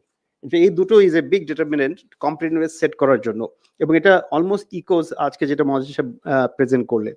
না, আমরা যেটা বলি ওই কনটেক্সটে বিদেশি বিনিয়োগের জন্য আমি, এবং এই জিনিসটা আমি আগেও বলে এসেছি, আমরা ফিকিতে দেখি একটা ফ্রেমওয়ার্কে দেখি, সেটা হচ্ছে 3C ফ্রেমওয়ার্ক বলি আমরা। এবং 3C যেটা, সেটা হচ্ছে ক্রেডিবিলিটি, সেকেন্ড হচ্ছে কনসিস্টেন্সি এবং কেপেবিলিটি। প্রথম যে জিনিসটা সেটা হচ্ছে দেশের বিশ্বাসযোগ্যতা।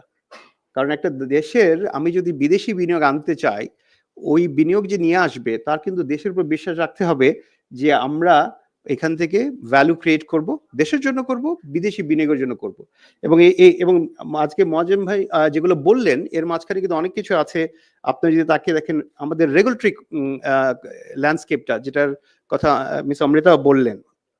এবং আরেকটা বড় জিনিস হচ্ছে আমরা একটা দেশ হিসাবে আরবিট্রেশন, এডিআর কখনোই অনার করি না, very rare cases, and this is a very big issue, very big issue.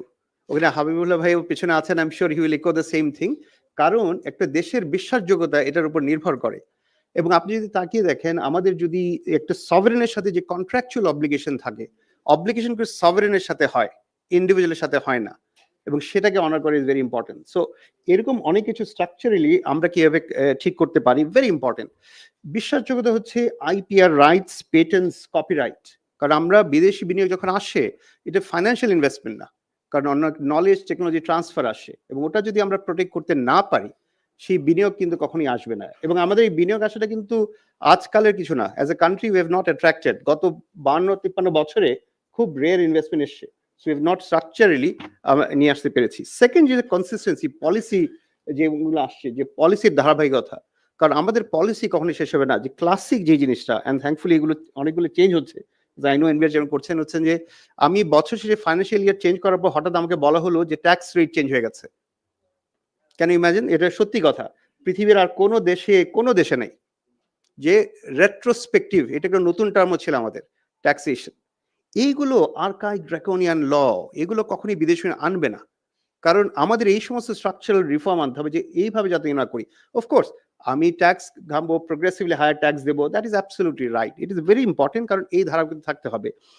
আমাদের এখানে একটা জিনিস রাখতে হবে, যে এই পুরো জিনিসগুলো, সেটার সাথে একটা জিনিস ইফেক্টিভ ট্যাক্স রেট, সেটা মহান সাহেব বললেন। আমাদের এখানে ট্যাক্স রেট আমরা প্রতিবার বলি যে আমরা ট্যাক্স রেট কমাচ্ছি। আপনারা কি জানেন যে ইফেক্টিভ ট্যাক্স রেট দেশের is one of the highest? মানেটা কি? আমরা স্ট্রাকচারালি বলছি আমার এখন ট্যাক্স রেট 25%, কিন্তু আসলে হিউজ অ্যামাউন্ট অফ ডিসঅ্যালাউয়েন্স আছে, at the discretion of NBR. এগুলোকে এলিমিনেট করতে হবে। হ্যাঁ, we must be clear, or say যে ট্যাক্স রেট ইজ 44-45%, এইটা কিন্তু দেশের ক্রেডিবিলিটি তৈরি করে না। ধর পলিসি এক্সচেঞ্জের ব্যাপারটা আমি বললাম, logistics is a very important একটা এলিমেন্ট। কিছুদিন আগে আমাদের এই ঢাকা ময়মনসিংহ হাইওয়ে বাস বন্ধ হয়েছিল। হ্যাঁ, ইট ইজ এ ব্যাকবোন, আমার নর্থ বেঙ্গলের সাথে কানেকশনের জন্য is a very important element. We can't have this sort of instances. We must have issues, challenges, সেই কনভারসেশন হবে। কিন্তু কিছুদিন ঢাকা চিটাগাং হাইওয়ে বন্ধ করে রাখলাম, কিছুদিন খুলনা হাইওয়ে বন্ধ করে রাখলাম, সিলেট করে রাখলাম, আবার ওইদিকে ময়মনসিংহ বগুড়া বন্ধ করে রাখলাম। It can't happen that way. কাল আমি গিয়েছি, I was, and what an amazing I was, আমি বগুড়া গিয়েছি সকালে বেরিয়ে, in 4 hours I was in Bogura, I finished my business and I came back in 4 hours. That is how it should be. কারণ I have predicted যে এইভাবে হওয়া উচিত, 4 ঘন্টা আমি আসতে পারি, and it is possible. কিন্তু কেউ যদি বন্ধ করে রাখে সেটা তো হয় না। সো আমাদের যেটা করতে হবে যে ইনফ্রাস্ট্রাকচার ম্যাজিক্যালি চেঞ্জ হবে না, কিন্তু যেটা আছে সেটা যাতে এফিশিয়েন্টলি রান করে। অ্যান্ড ফাইনালি যে জিনিসটা সেটা হচ্ছে কেপেবিলিটি, সক্ষমতা বাড়াতে হবে আমাদের, এবং সেই ব্যাপারটাও আছে যে আমরা কিভাবে ইমপ্রুভ করি। আমরা টিপিক্যালি বলি যে আমাদের ওয়ার্কফোর্স খুব চিপ, অ্যাকচুয়ালি ইনকারেক্ট স্টেটমেন্ট। আমাদের workforce one of the lowest productive workforce. হ্যাঁ, দ্য রিয়ালিটি হচ্ছে আপনার যদি ওয়ার্কফোর্স বেঞ্চমার্ক করেন, this is not the most efficient. আমি বাংলাদেশ থেকে, আমার আরেকটা রোল হচ্ছে আমি ইউনিলিভারের চেয়ারম্যান। অনেকে আমাকে জিজ্ঞেস করে কেন এক্সপোর্ট করতে পারি না। আমি এক্সপোর্ট করতে পারি না কারণ ইন্দোনেশিয়া বা ইন্ডিয়া আমার চেয়ে চিপার রেটে এক্সপোর্ট করতে পারে, একই জিনিস আমি তৈরি করি, because I am not productive. My factory needs to B much more productive. সেটা খুবই জরুরি, কারণ আমাদের এই ট্রান্সফরমেশন গুলো রিয়েলি দরকার, যেটা দরকার। আর ফাইনালি আমি জানি এগুলো অনেক কিছু আমাদের স্পেশাল এনভয় এবং বিটা চেয়ারম্যান বলবেন, ইনভেস্টার আনা দিয়ে কিন্তু কাজ শেষ হয় না। ইনভেস্টার একটা আফটার কেয়ার প্রয়োজন পড়ে। ইনভেস্টার দেশে আসলেই তো শুধু ইনভেস্টমেন্ট চলে আসে না, এরপরে অনেক কিছু করতে পারে। আমরা অনেকে পুরনো কোম্পানি আছি, সেটার জন্য আমাদের পক্ষে অনেক কিছু করা সম্ভব, কিন্তু আমাদের দরকার ইনভেস্টমেন্ট যখনই আমরা অ্যাট্রাক্ট করবো ওদেরকে কিন্তু একটা অলমোস্ট, আমি যেটা বলি, আমি তো একটা মার্কেটিয়ার, আমি ওইভাবে চিন্তা করি যে আমাদের একটা ম্যাপিং করতে হবে, ইনভেস্টমেন্ট রোড ম্যাপিং জার্নি, এবং সেটা ম্যাপ করে সেটার এগেনস্টে আমাদের করা উচিত যে কি কি চ্যালেঞ্জেস হয়। আজ পর্যন্ত চ্যালেঞ্জেস হয়। আমরা এই বছর একটা বড় একটা অ্যাকুইজিশন করেছি, প্রায় 62 বছর পর ইউনিলিভার একটা জমি কিনেছে। এই জমিটা লক ইন করতে 30 মাস লেগেছে, বিকজ আমাদের ইনোভেশন সিস্টেম। কারণ অনেক কিছু আপনারা জানেন, জমি রেজিস্ট্রেশন করলে কেউ রিয়েল ভ্যালু বলে না, Unilever will always give the real value. হ্যাঁ, সো আমি যে টাকাটা দিয়েছি সেই টাকাটার জমির রেজিস্ট্রেশনে আছে, কিন্তু এইটা বোঝাতে হোল সিস্টেমে আমাকে যে কি পরিমাণ ইয়া হতে হয়েছে। So let me not get into the detail, আমরা সবাই জানি, বাট ফান্ডামেন্টালি যে জিনিসটা সেটা হচ্ছে একটা নতুন ইনভেস্টের জন্য ডিফিকাল্ট। ইউনিলিভার জন্য 30 মাস, আই থিঙ্ক, বিকজ আমরা এখানে আছি 62-63 বছর ধরে এগুলো করে আসছি, মেন্টালি উই আর রেডি। আমি যেটা 5 মাসের ভাই বললেনও, বিকজ আমরা ওই টেনাসিটিও আছে সেটা ড্রাইভ করার জন্য। আর কনক্লুডিং এই 3C ফ্রেমওয়ার্ক, এবং এটা ইনফ্যাক্ট ওনারা দুজনেই জানেন, আমি বলি যে এই স্ট্রাকচারে আমরা কিছু করতে পারি। আমরা যখন এই রিফর্ম এবং স্ট্রাকচারাল চেঞ্জেস গুলো নিয়ে আসবো, যে জিনিসটা আপনাদের করতে হবে, কারণ you can't create or solve all the problems. So somewhere একটা প্রায়োরিটাইজেশন দরকার, হ্যাঁ, যে এই জিনিসটা, সেটা আমার রিকোয়েস্ট থাকবে যে এই প্রায়োরিটাইজেশন, এবং প্রায়োরিটাইজেশনের সময় স্ট্রাকচারালি কি চেঞ্জ গুলো করা যায় যেটা have a lasting impact is the most important thing. এবং সেটার কিন্তু কনটেক্সট করতে হবে, আমাদের একটা জিনিস খেয়াল রাখতে হবে, not tactically but also making sure, because আমি জানি government is also working on a transition plan from LDC to middle income, এবং একটা বড় ওয়ারি থাকে এই ট্রানজিশনে আমরা মিডল ইনকাম ট্র্যাপে পড়ে যাই কিনা। এবং এই মিডল ইনকাম ট্র্যাপের কথা কিন্তু চিন্তা রাখতে হবে যে এইটা আমরা কিভাবে স্ট্রাকচারাল চেঞ্জগুলো করি যাতে না আসি। এবং এটার জন্য কিন্তু কয়েকটা জিনিস আমার রিকোয়েস্ট থাকবে। There is a fantastic report by World Bank. It's called Middle Income Trap. এবং ওটার মধ্যে কিন্তু ভেরি ইন্টারেস্টিং কয়েকটা এক্সাম্পল আছে, এবং এটা একটা এক্সাম্পল হচ্ছে the Korean model where they have transition, and ওরা যেটা বলে the 3I strategy, ইনভেস্টমেন্ট এর কথা বলে, ইনফিউশন, যার মানে শুধু ফাইন্যান্সিয়াল জিনিস না, বাট টেকনোলজি নো হাউ কিভাবে আমরা স্প্রেড করতে পারি, ডেমোক্রেটাইজ করতে পারি, অ্যান্ড ফাইনালি যে কাজটা করে দি কোরিয়ানস হ্যাভ ডান ইজ ইনোভেশন। এবং এই ইনোভেশনের ক্ষেত্রে আমাদের একটা জিনিস একটু খেয়াল রাখা দরকার, সেটা হচ্ছে যে আমাদের ইকোনমিকের ব্যাকবোন কিন্তু দাঁড়িয়ে থাকে কস্ট আরবিট্রাজের উপর। লেট মি এক্সপ্লেন, মানে কি, আমরা আরএমজি এত বড় কেন? কারণ আমি সবচেয়ে সস্তায় বানাতে পারি। আমি লেদারে কেন করব? বিকজ আমি সস্তায় আই ক্যান স্টিচ। হ্যাঁ, আমি বাইরে লোক পাঠাই কেন? বিকজ আমি সবচেয়ে সস্তায় লোক বাইরে পাঠাইতে পারি, তাই না? আমার এখানে হাইয়েস্ট ফ্রিল্যান্সার কেন? কারণ আমরা সবচেয়ে চিপেস্ট লেবারে ফ্রিল্যান্সিং করতে পারি। একটা জিনিস খেয়াল রাখতে হবে, যখন মিডল ইনকামে চলে যাব, যখন আমাদের এই কাজগুলো করতে হবে, তখন কিন্তু আমাদের অনেক কিছু ইম্প্যাক্ট করবে। আমাদের স্যালারি, মিনিমাম ইনকাম, সাস্টেইনেবিলিটি, এই সমস্ত জিনিস will add up to the cost. তখন কিন্তু আমরা এটা নিতে পারবো না। সো আমাদের যেটা খেয়াল রাখতে হবে যে আমরা এই স্ট্রাকচারাল রিফর্মে ফ্রম আ কস্ট আরবিট্রাজ, যে সবচেয়ে খরচ হচ্ছে নলেজ ইকোনমিতে কিভাবে যেতে পারি, এই ফান্ডামেন্টাল স্ট্রাকচারাল চেঞ্জগুলো will be very important. Because আমার ধারণা আমরা যদি কস্টে বসে থাকি এবং আমরা যদি ডাইভার্সিফাই করতে পারি ওই আরবিট্রাজে, মিডল ইনকাম ট্র্যাপ থেকে কিন্তু আমরা আর বের হবো না। So with that I will end. এবং ফাইনালি মোয়াজ্জেম ভাই একটা জিনিস বলেছেন এবং সেটা আমার রিকোয়েস্টও ছিল, আই থিঙ্ক ইট মেরিটস যে যখন প্রায়োরিটাইজ করবেন to put together a national economic council. Because if you put together a national economic council, multiple government has benefited. এবং বিভিন্ন গভর্নমেন্টে, whether you look at Japan, Korea, ওরা যখন ওদের reform করেছিল, even doctor Manmohan Singh এর গভর্নমেন্ট যখন India open up হলো, that was the biggest thing যেটা হয়েছে, then he had a national economy. So তখন যেটা হয়, অলমোস্ট একটা অ্যাকাউন্টেবিলিটি থাকে, যেখানে আমারও অ্যাকাউন্টেবিলিটি আছে অ্যাজ প্রাইভেট সেক্টর কিছু কাজ করার, গভর্নমেন্টের কিছু অ্যাকাউন্টেবিলিটি থাকে।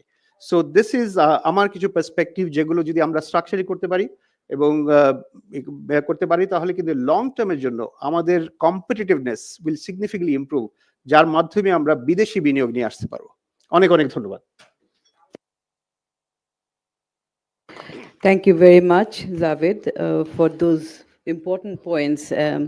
You have been actually promoting this 3C framework, which is very clear, crystal clear, and it provides a roadmap towards improving the investment climate. And the other issue you have touched upon that very rightly, that we actually race to the bottom. So be it for ready-made garments or for the human resources we send to the other countries. So, but we do not want to be known as a country of cheap human resources. Rather, we would be competitive on the basis of our skills and efficiency. That's very important. And also, you touched upon the issue of becoming trapped, as a middle income country. So middle income trap, this is very, very crucial also. You see, we are about to graduate in 2026, but are we prepared for that? Probably not. I mean, unfortunately not, actually. So sometimes it is said that it was a political decision. Of course, it is a prestigious situation to be known as a country which is a developing country rather than an LDC. But we also have to, come to the reality that the challenges are huge and we are not very prepared, which includes actually human resource skills, efficiency, productivity, competitiveness, and all these things. And in order to avoid the middle income trap, the Korean model has been really an example. I remember a couple of months back, the World Bank had actually organized a seminar specifically how Korea had overcome this trap, come out of this trap, whereas the other developing countries in the Southeast Asian countries, even in the Latin American countries, many countries, they are still, in the middle income trap. Some countries are there over 20 years. So that we have to be mindful of that. Thank you very much. So I would now open the floor. আমি এখন খুলে দেব কিছুক্ষণের জন্য, তারপরে আবার আমাদের guest of অনারের কাছে শুনবো। তো কিছুক্ষণের জন্য খুলে দেব। আপনারা খুব সংক্ষেপে 2 মিনিটের মধ্যে আপনাদের মতামত দেবেন এবং কংক্রিট রেকমেন্ডেশন যদি থাকে, কারণ এখানে আমাদের পলিসি মেকাররা আছেন, তারা আপনাদের পয়েন্টগুলো নিয়ে যাবেন। জি, mister Gafur.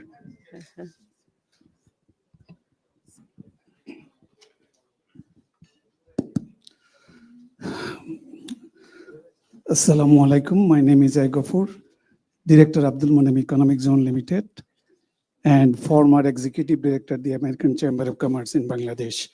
Time is short. I'll try to be very short. The last July and August revolution has created new opportunities for Bangladesh, and we should be successful in our efforts to change this country. As I have long experience working in the private sector, there are some issues I would like to share with you. I'll not explain because it will take time to start with, because this create perception among the investors and they know about Bangladesh, what is happening. To start the issues first, widespread corruption, we all know about that, and that is the reality. Protection of IPR, labor rights, terrible, complicated land ownership, notorious local politics in influencing to grab money from entrepreneurs, keeping them under constant threat by touts and mastans. Poor infrastructure, hard and soft, including traffic jam. Inordinate delays by the government agencies to respond. As Javed Bhai has mentioned, about 30 months for the registration, something like that, it is unacceptable. I call it unfriendly bureaucracy, unhelpful bureaucracy. Slow justice system, safety and security issues, poor availability of skilled manpower, particularly mid-level managers, lack of visible government support to private business, poor access to finance, complicated and hard procedures, high interest rates. It's the private sector, honest businesses are bleeding. We should keep that in mind. Empowerment of VIDA and VESA to reorganize the OSS, one-stop service, and implement it as per commitment and guidelines. Visible democracy and human rights, rule of law, a strong independent institutions, election commission, anti-corruption commission, judiciary, police, etc. Consistency of policies, poor governance, uncertainty, unpredictability, and lack of efforts for political reconciliation, which is extremely important for this country to move forward. Poor logistics and customs clearance, graduation from LDC status, and finally, 20th one, brain drain is happening from this country. Ladies and gentlemen, what I would like to request our policymakers to give attention to this and see how we could become competitive with Malaysia, Indonesia, Sri Lanka, and other countries. If we are not competitive, this time will just run out. We cannot attract the investors. Thank you very much for Thank your you. kind attention. Thank you. Mr. Muslim Chaudhary, former Finance Secretary and Ombudsman also. Ji, Assalamualaikum. Thank you very much, Dr. Ghulam Moazem, for very extensive and comprehensive diagnosis and the recommendations you made about the whole business sector reform. আমি আর বেশি অন্য দিকে যাব না, দুই একটা point আমি raise করব যেটা এমফাসিস হয়তো একটু লেস এমফাসিস হয়েছে বা মিস হয়েছে। Public provision of public service nowadays is an outdated mode. Private provision of public service, that should be the agenda for future.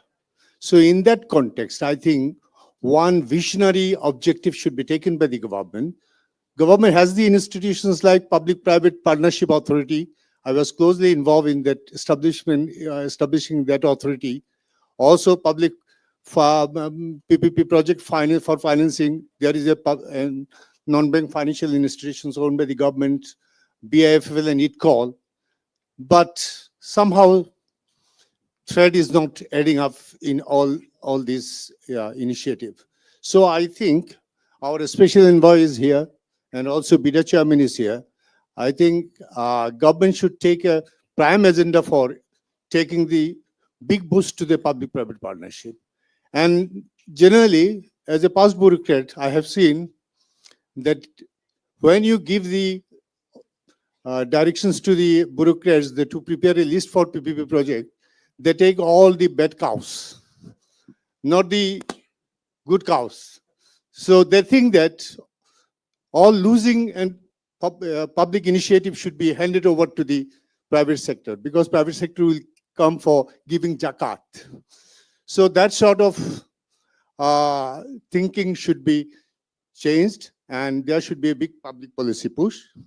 And other one is that why not we think that there is a mission statement like in all public services, human interface should be minimum or even if possible non-existent. If you start with the mission like this, then you build your all the plan, taking that mission into consideration very faithfully, then I think many problems will be solved. So human interface should be minimum in all sectors of the regulatory framework. So the regulator will be there. I think digital regulator should be there, not the human regulator. So digital regulator, I think this can be a part of the vision.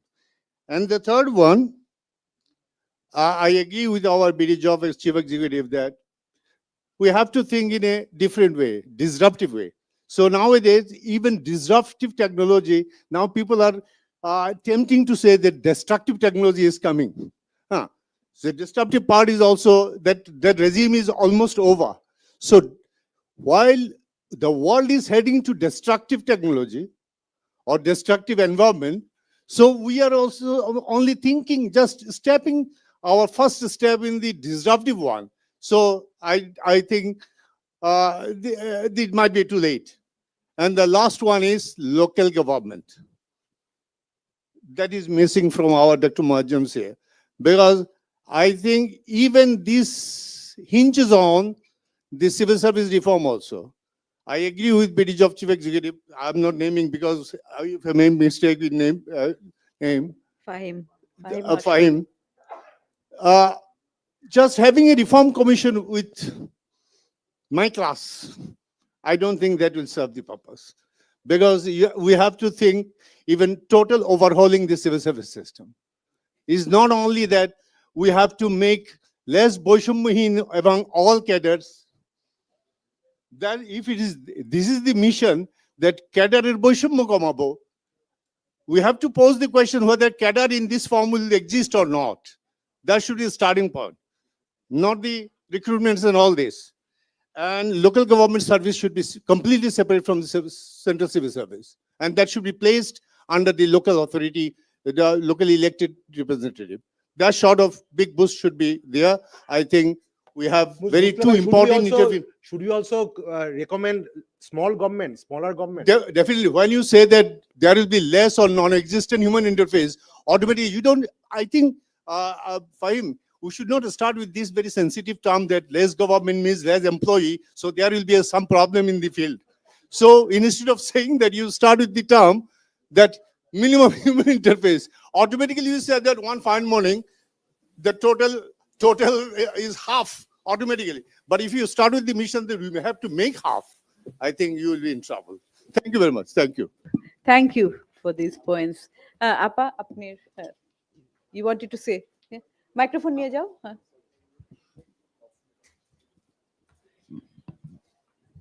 Thank you আপনার পরিচয়টা একটু বলে আমরা চিনি, but অসুবিধা নেই। আমরা প্রভাত পার হয়েছে অনেকক্ষণ আগে। This is Priti Chakraborty, chairman universal medical college and hospital. In fact এর বাইরে যে দু একটা পরিচয় আছে, যে বাংলাদেশ উইমেন চেম্বার এর রিপ্রেজেন্টেটিভ বোর্ডে আছি, বা এফবিসিসিআই তে ছিলাম, সদ্য ভঙ্গুর এফবিসিসিআই। তো আমি ডক্টর গোলাম মোয়াজ্জেম যে চমৎকার উনি যে প্রেজেন্টেশন দিয়েছেন, এখানে উনি কিছু বাদ রাখে নাই। যদি এই টোটাল সিস্টেমকে আমরা ফলো করতে যাই, আমার মনে হয় কেউ একজন ঠিকই বলেছিলেন যে ইন্টারিম গভর্নমেন্টের টোটাল পলিসিকেই উনি বোধহয় তুলে এনেছেন। So it will be our country perspective, এটা সাংঘাতিক ভালো একটা হবে। কিন্তু আমি দুটো পয়েন্ট অ্যাড করতে চাই, and I will not echo the points already been discussed in here. সেটা হচ্ছে যে as I am from health care sector, you have touched health care sector but very little. বাংলাদেশের এখানে বিদা চেয়ারম্যান আছেন। আমরা as per Bida's information, we know that around $3 billion every year is flowing out from Bangladesh. And why? We are not trying to keep that currency in Bangladesh, and it is foreign currency. So we are telling about health insurance, and health insurance. For our people, for Bangladeshi people, health insurance is very much a required point. So, Dr. Ghulam Moazzemer যে সমস্ত point এখানে আলোচনা হয়েছে, and as here our policy makers are here, so I will request to add this point in this policy matters. And another point is that to look into an industrial policy. যে industrial পলিসিটা গত তিনটাই industrial পলিসিতে আমি edit ছিলাম, সেখানে but এই জিনিসটা আমি চেঞ্জ করতে পারিনি কথা বলেও, সেটা হচ্ছে যে থার্ড সেক্টর একটা সেক্টর হিসেবে এখানে থাকে, কিন্তু এই থার্ড সেক্টরে শুধু থাকার জন্যই কিছু নাম থাকে। প্রথম দিকে তো যে নামগুলি থাকতো কন্টিনিউসলি সেগুলি থাকতো, কিন্তু নাও উই ক্যান সি যে এটা চেঞ্জ হচ্ছে। But what are they doing? এই থার্ড সেক্টরে যে সেক্টরগুলিকে আমরা নিয়ে আসছি, my request was there, my advice was there, যে এই সেক্টরগুলিকে ডেভেলপ করে পরবর্তী 5 বছরে just leave them, another sectors কে আপনারা এখানে নিয়ে আসেন। and third point already যে স্কিল ডেভেলপমেন্ট, ফাইন্যান্স মিনিস্ট্রিকে আমি কথা বলেছিলাম যে এই জায়গাটায় সমস্ত chamber, association and even any company যে দ্বারা স্কিল ডেভেলপমেন্ট নিয়ে কাজ করে তাদের সবাইকে আপনারা অ্যাড করেন, but they are doing only with the associations. But my request to add that point also, to add this skill development policy to associate the chambers, association, and if any companies even relevant যদি থাকে। Thank you very much এই প্রোগ্রামটাতে আমাকে invite করার জন্য, Thank you. and I understand that it will be adding some points in success of Bangladesh, new Bangladesh. Thank you. আমি আবার ফেরত আসবো আপনাদের কাছে। আমি এখন আরেকজন আমাদের গেস্ট অফ অনারের কথা শুনে নিই।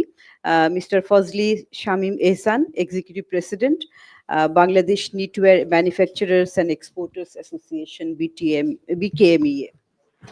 Thank you, Appa. Thank you, Mojam Bhai, for a really realistic presentation. You cover almost everything. But I mean, just ছোট একটা point, because we are it's behind our schedule, so আমি খুব বেশি সময় নিব না, 2 মিনিটের মধ্যে শেষ করার চেষ্টা করব। আমার কাছে মনে হচ্ছে যে রাইট এট দ্য মোমেন্ট আমাদের সবচেয়ে বড় সমস্যা এই মুহূর্তে না, বিগত কয়েক বছর ধরে এটা বাড়ছে, কারাপশন। যদি আপনার প্রেজেন্টেশনে উঠে এসেছে যেটা 1 নাম্বার আমাদের সমস্যা, এন্ড আমি সবসময় বলি it is the mother of all problem, যে করাপশন থেকেই আপনি হুন্ডি বলেন বা হোয়াট এভার ইউ বলেন, সবগুলো করাপশন থেকে আসলে শুরু হয়। মজেম ভাই, আমি একটু মিস করে গেছি মনে হয়, হয়তো আরেকটা আমাদের প্রোগ্রাম দরকার শুধু কিভাবে করাপশন কমানো যায় এইটা নিয়ে, যে মানে ইটস হিউজ, যে এইটাকে আমাদের খুব বেশি একটা ইম্পর্টেন্স দেওয়া দরকার, যে আমরা কিভাবে করাপশনটা কমাবো। আপনি তুলে এনেছেন আমাদের ট্যাক্সে যে আমাদের প্রুফ অফ দিতে হয়, PSR, ওইখানে গিয়ে আমাদের প্রতি বছর একটা সমস্যায় পড়ি যে বছরে যে 20-25 লাখ টাকা ঘুষ দেই সেটার কোনো প্রুফ থাকে না। তো ওইটার উপরে আবার আরেকটা 30% আমাকে আবার ফাইন করে দেয় যে ঘুষ কেন দিচ্ছেন, ওইটার জন্য আবার একটা ঘুষ দিতে হয়, যে ওই 30 লাখ টাকা কম নিব, তো ওইটার জন্য আরেকটা ঘুষ দেন আর কি। তো এই ঘুষের উপরে ঘুষ চলে আর কি আমাদের দেশে। তো এই কারাপশন থেকে কিভাবে কমানো যায়? আর আপনি সবগুলা এক জায়গাতে আনার কথা বলেছেন। আমি এখানে আমাদের special envoy and BIDA chairman আছে, যে আমরা NSW নিয়ে কাজ করতেছি, 10-15 বছর হয়ে গেছে আমরা ন্যাশনাল সিঙ্গেল উইন্ডো নিয়ে কাজ করতেছি, সবকিছু এক জায়গাতে ইনফরমেশন গুলো থাকবে।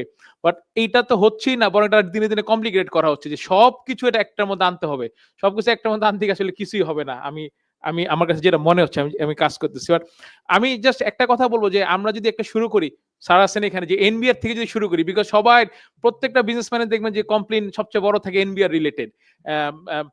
আমার কাছে এটা মনে হয় যে এটা মেইন কারণ, যে আমরা আউট অফ দ্য বক্স কোনো চিন্তা করতেছি না NBR কে নিয়ে। আমাদের লজ রুলস গুলো মেইনলি 80s এর দিকে তৈরি করা হয়েছে, তারপরে কিছু কিছু কারেকশন অ্যামেন্ডমেন্ট আছে, কিন্তু এই যে বেসড অন ওই সময়ের, এই সময় এসে ডিজিটাল এরা, এখন AI বেস সবকিছু, আমার মনে পুরোটা চেঞ্জ করে, নট মানে রিফর্ম বলতে যে আগের গুলো কারেকশন না, টোটাল অন্যভাবে চিন্তা করে যদি আমরা একটা NBR কে একটা যদি আমরা ডিফারেন্ট পলিসি দিতে পারি, ট্যাক্স, ভ্যাট, কাস্টমস, বন্ড সবগুলাকে, আমার মনে হয় যে করাপশন 50% কমিয়ে আনা সম্ভব। বিকজ অন্য সবখানে করাপশন আছে, বাট আমাদের বিজনেসম্যান যারা আছি তাদের জন্য সবচেয়ে বেশি আমরা এফেক্টেড হই ওই জায়গাটাতে। তো মজেম ভাই, আমার মনে হয় আরেকটা প্রোগ্রাম করতে পারেন, একটা রিসার্চ পেপার তৈরি করতে পারেন শুধু, যে আমরা কিভাবে ওই করাপশনটাকে কমাবো। আর এগেইন থ্যাঙ্কস। আরেকটা জিনিস, আমি যেহেতু এখানে 2 জন সরকারের উচ্চ পর্যায়ের ব্যক্তি আছেন এবং আমাদের মুরব্বী আমাদের মিন্টু আঙ্কেল আছেন, আমাদের আসলে করাপশন কমানোর জন্য যে শুধুমাত্র অনেস্ট লোক দিলে হবে না জায়গাগুলোতে, প্রোয়েক্টিভ অ্যান্ড তারা যেন ওপেন মাইন্ডসেট থাকে, তাদের পজিটিভ মাইন্ডসেটের লোক যেন থাকে। আমরা অতীতেও দেখেছি যে আমাদের বড় বড় জায়গাতে এনবিআর এর বড় পজিশনে এমন লোক এসেছেন যে উনি অনেস্ট কিন্তু এত বেশি পেসিমিস্টিক মানুষ যে উনার সাথে কথাও বলা যেত না বা উনার সাথে দেখাও করা যেত না। তো ওইটাতে আসলে কাজ হবে না। আমাদের অনেস্ট প্লাস অ্যাপ্রোচেবল এবং ফ্রি মাইন্ডসেটের মানুষ থাকবে। এবং যেটা শুরু হয়েছে, আমি আমি থ্যাঙ্কস যে আমাদের বর্তমান চেয়ারম্যান খুবই ভালো মানুষ, বাট আমি ভয়ও পাচ্ছি যে এরকম অ্যাকশন নিতে গেলে আবার যারা আরেকটা গ্রুপ যারা ক্ষতিগ্রস্ত হয় তারা আবার কোনো ষড়যন্ত্র করে কিনা, সেই জায়গাগুলোতে একটু মাথায় রেখে আমার মনে হয় এন্টি কারাপশনের জায়গাটা একটু শক্ত করে দেখতে হবে। Thanks all. আসসালামু আলাইকুম। থ্যাংক ইউ মিস্টার এহসান। আপনি বলুন। হ্যাঁ, মাইক্রোফোনটা দেন। ইয়ে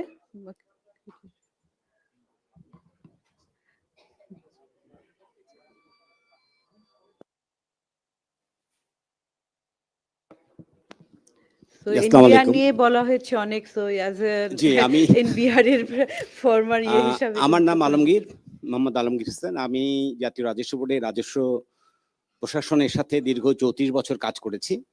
এখন একটি আন্তর্জাতিক একটি পরামর্শদাতা প্রতিষ্ঠান বা কনসাল্টিং ফার্মের সাথে কাজ করছি। কাজেই আমি গভর্নমেন্ট সেক্টর থেকেও দেখেছি, প্রাইভেট সেক্টরে এসেও ব্যবসায়ীদের যে চ্যালেঞ্জগুলো, আমাদের ইনভেস্টরদের যে চ্যালেঞ্জগুলো, সেগুলি আমি দেখছি এখনো।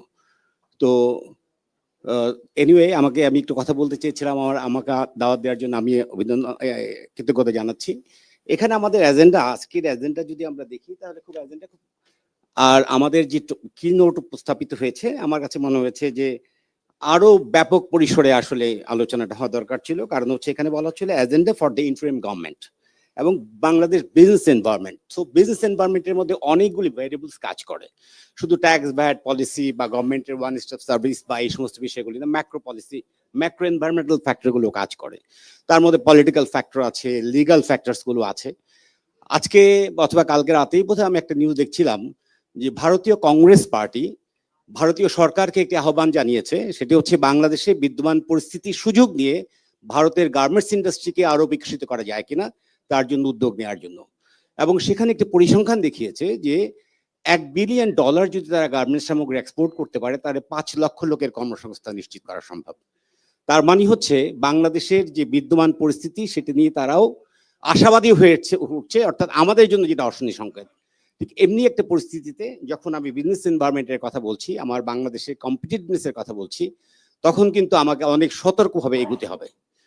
আজকে বাংলাদেশে বিদ্যমান পরিস্থিতি কি, আমরা যখন দেখছি গার্মেন্টসে লাগাতারভাবে একটা আন্দোলনের মধ্য দিয়ে গার্মেন্টস রপ্তানিটা বন্ধের একটা ষড়যন্ত্র হচ্ছে বা প্রক্রিয়া চলছে, দেশে বা দেশের বাইরে বিভিন্ন জন বিভিন্নভাবে বলছে, অথবা আমাদের নিজস্ব অভ্যন্তরীণ সমস্যা থাকতে পারে, আমরা জানি না, সেটাও আসলে পূর্ণাঙ্গ তদন্ত হওয়া দরকার ছিল এবং এটা অবিলম্বে নিরসন হওয়া দরকার ছিল। না হলে এই মেসেজগুলো কিন্তু বিদেশি ইনভেস্টরদের কাছে রং মেসেজ চলে যাবে। কাজে আমার দেশের ব্যবসা বিনিয়োগ উন্নয়নের ক্ষেত্রে এই বিষয়গুলিকে আগে চিহ্নিত করা দরকার। আমার তাহলে কি লেবার লর মধ্যে ত্রুটি আছে? আমাকে ট্রেড ইউনিয়নের যে পলিসিগুলি, রাইটসগুলি আছে সেখানে ত্রুটি আছে? লেবার কোর্টের মধ্যে ত্রুটি আছে? আমরা দেখেছি লেবার কোর্ট একসময় আমাদের একজনকে বিপুল অঙ্কের জরিমানা করেছে, জেল দিয়েছেন এই লেবার কোর্টই। কাজে আমাদের শস্যের মধ্যে ভূত আছে কিনা সেটা আমাদের আগে খুঁজে বের করতে হবে। দ্বিতীয়ত আমার কাছে যেটা মনে হয়েছে সেটা হচ্ছে যে আমি যেহেতু সিভিল সার্ভিসে ছিলাম, সিভিল সার্ভিসের আসলে আজকে সে মুসলিম চৌধুরী স্যার বলেছেন কিছু, আমার মনে হয় যে একটি আমূল সংস্কারের দরকার, টোটাল মাইন্ডসেটটাই চেঞ্জ করা দরকার। সিভিল সার্ভিস এবং আমার যে যারা নাগরিক তাদের মধ্যে একটা আস্থার সংকট আছে, বিদ্যমান আছে, কেউ কাউকে ট্রাস্ট করে না। এবং সিভিল সার্ভিসের লোকজন ভাবে যে তারা তাদের মতো জ্ঞানী, তাদের মতো পণ্ডিত এবং তাদের মতো মেধাবী লোক আর কোনো এই রাষ্ট্র সমাজে নেই, এবং তারা they can do and undo anything, এবং তারা জানেন এমন কোনো বিষয় নাই। আরেকটি বিষয় হচ্ছে যে তারা যোগ্য লোক কোথায় কাকে বসাতে হবে সেই নির্ধারণ আসলে করা ছিল না। Right people at the right place at the right time কিন্তু আসলে নির্ধারণ করা ছিল না।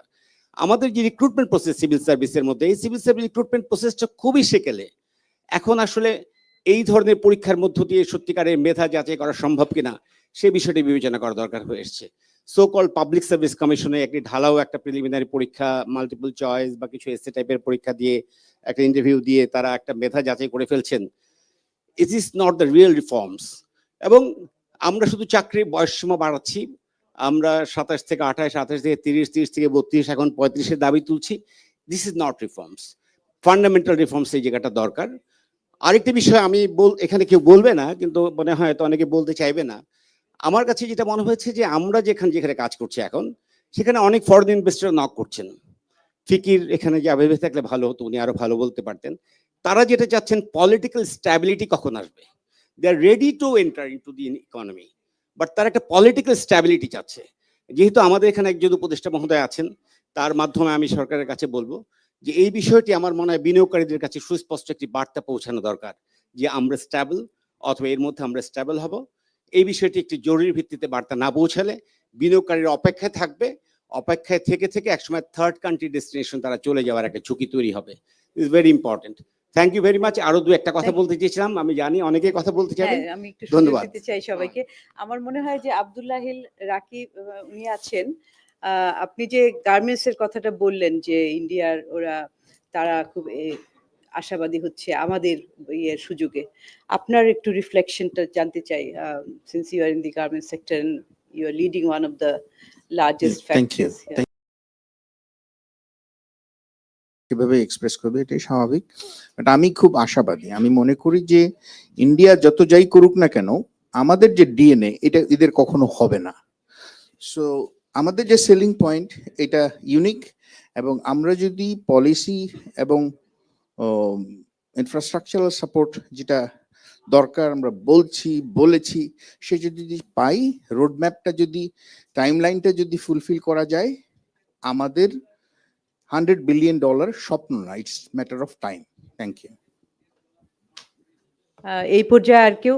ওকে, you want to say something? Okay, thank you very much. So this is Yamada of JICA Bangladesh office. Please sit down. Yeah, okay, thank you. So so JICA is cooperating with Bangladesh so long, and also business environment improvement is one of our main focus of our cooperation. So I would like to make just three very brief suggestions about some quick wins that government can pursue for improving business environment. So I think that Madam mentioned right about the many documents that the companies have to go through for business establishment, and one of the reason of that many documents is the fragmented authorities in the government. So there are so many ministries and agencies involving in the business process and authorities. So I think that it is now time to think about how to consolidate those authorities into one. So there is no need for many different authorities, but only single authorities can, I think, coordinate the many different processes. And in addition, as you already mentioned, there are many OSS, maybe 4 or 5 OSSs. So in addition to make them into single one, but also the existing OSS, they don't have a real authority to process the permissions or the business legislation. So there are people deputed from each ministries to the OSS, but they cannot decide things by themselves. So in Myanmar or in Indonesia, they do that. So in OSS, the officers in deputed offices, they can make a decision by themselves, not asking to their mother ministry. So that can make the speed for the process. So that is first thing. And maybe somebody also talk about the long time spent for the import at the port. Yes, that's true. So compared to other countries, Bangladesh importers need a lot of time, additional time for importing things. And some studies show that additional day of import means 1% additional additional tariff in import. And reducing tariff for import will generate more production. So reducing tariff means a lot for the investment and also the business development. But at this moment, maybe everybody is blaming about the custom for the long import, but actually it is congestion is the most problematic thing at Chittagong port. So I think what we are currently talking is to establish more customer offices inside the country, especially SCZ. So it will actually reduce the waiting time at Chittagong port before custom and after custom. So because the containers can directly to come